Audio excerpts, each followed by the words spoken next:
আসসালামু আলাইকুম। এখন শহরে আছি, টিএনটি অফিসের পাশে। কেন আসছি সেটা আপনাদেরকে দেখাচ্ছি। তার আগে একটা কথা বলি, সে হচ্ছে যে আমরা যে দোকানগুলো করে দেই, ঈদের আগে কিন্তু আমরা তিনটা দোকান করে দিয়েছি অসহায় মানুষদের জন্য।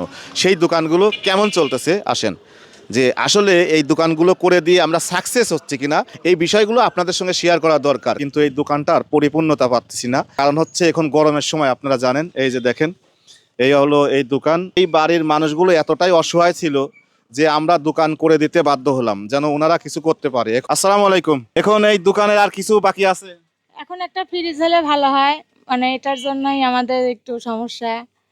মানে ফ্রিজটা হলেই পরিপূর্ণ হয়। আমরা কাস্টমার চলে যায় না? কাস্টমার চলে যায়, ঠান্ডা নিতে আসে, গরম দেখে চলে যায় যেটা। আপনাদের কাছে একটা রিকোয়েস্ট, যদি কোনো ভাইয়ের এমন সামর্থ্য থাকে, 26, 27, 28 হাজার টাকার মধ্যে একটা ফ্রিজ যদি আমরা কিনে দিতে পারি, তাহলে মনে হয় এই দোকানটার পরিপূর্ণতা ফিরে পায়। আপনারা দেখছেন যে আমরা দাদার দোকানেও ফ্রিজ কিনে দিছি।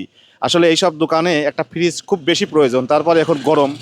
তো আপনাদের কাছে আমার পক্ষ থেকে রিকোয়েস্ট, কারণ আমার একার পক্ষে তো সম্ভব না। আপনারা জানেন যে আমি পুরা রোজার মাসটাই আমি আমার জায়গা থেকে চেষ্টা করেছি। এখন আপনারা যদি পারেন, দুই একজন ভাই মিলেও যদি ব্যবস্থাটা করে দিতে পারেন, তাহলে এই অসহায় পরিবারের এই দোকানটা একটু ভালোভাবে চললে পরিবারের মানুষগুলো একটু ভালো থাকে আর কি।